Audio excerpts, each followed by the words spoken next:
Magandang araw po sa inyong muli mga kababayan. Heto na naman po ang Kainang Pinoy.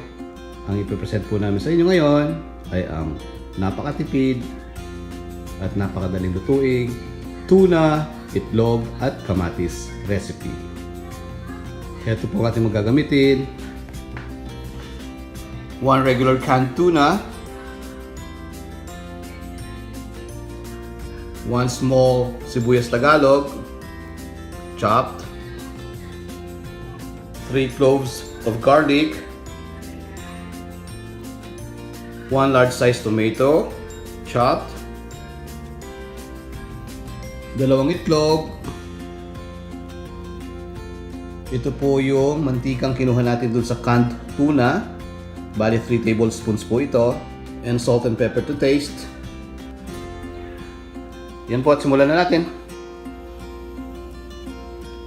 Sa pinain po na kawali, lagay na po natin, makuha natin mantika dun sa canned tuna kanina.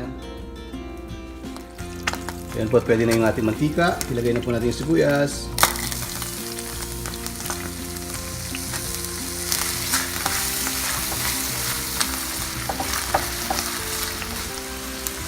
Pwede na po natin sunod ng bawang.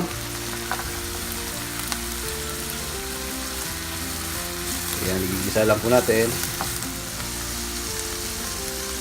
Yan po, okay lang mga bawang at sibuyas. Ilagay na po natin ang kamatis.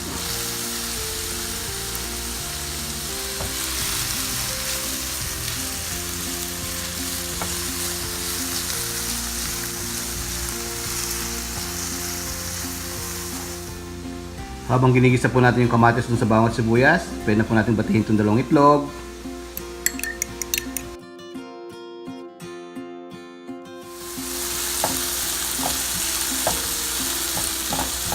Tutuin po muna natin maigi itong mga kamatis.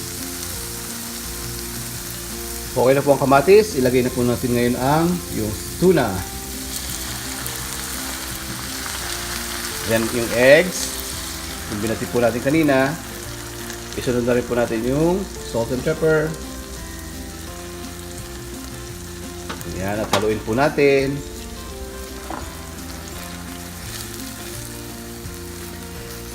Sa stage pong ito, in 3 minutes, pwede na po natin itong i-serve.